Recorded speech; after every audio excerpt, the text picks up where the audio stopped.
السلام عليكم ورحمة الله وبركاته. ازيكم يا شباب، عاملين ايه؟ انا محمد رضا، فلاتر ديفلوبر وفلاتر انستراكتور في الان تي اي. ان شاء الله هكون معاكم في سلسلة جديدة ومحتوى جديد هنتعلم فيه السلسلة دي ان احنا ازاي نقدر نبني تطبيق موبايل باستخدام لغة البرمجة دارت والفريم ورك فلاتر. ان شاء الله الشرح هيكون بسيط جدا وسلس وشامل، هنتعلم فيها معظم او اغلب التوبكس اللي من خلالها هنقدر ان احنا نبني تطبيق موبايل. هنربط كل جزئية وكل معلومة بناخدها او بنتعلمها بالمثال من الواقع بتاعنا.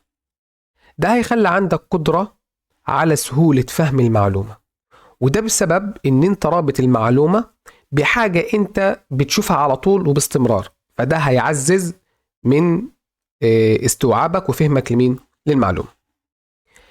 هنتعلم ازاي بقى في السلسلة دي؟ اول حاجة هنبدأ بحاجة مهمة جدا، ألا وهي لغة البرمجة دارت، ونفهمها كويس جدا ونفهم الأساسيات بتاعتها والبيزكس بتاعتها.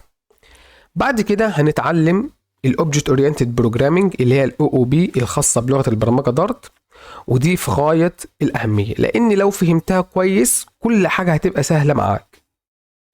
أنا بالنسبة لي دول خطوتين مهمين جدا جدا جدا علشان تقدر ان انت تخش المجال بقوة وانت واعي وانت فاهم، لان ده لو انت ضعيف في الحاجة دي ممكن بعد كده ينتج مشكلة ومعروفة وظاهرة موجودة، ان انت بتكون كويس جدا في ان انت تبني اليو اي بتاع التطبيق اللي هو الشكل بتاعه، ولكن اللوجيك بتاعه بتبقى ضعيف، فتيجي تقول انا كويس جدا في اليو اي بس مش كويس في اللوجيك.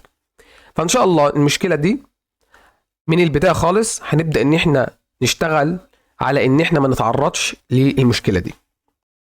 ان شاء الله هنركز على حاجة مهمة جدا وتقنية مهمة جدا في التعلم، الا وهي التغذية البصرية، علشان يكون عندك صورة تخيلية في ذهنك لكل حاجة انت بتتعلمها، وده اللي ان شاء الله هيوضح معانا في السلسلة دي.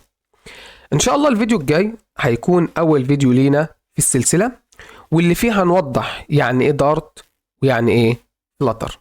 السلام عليكم ورحمة الله وبركاته.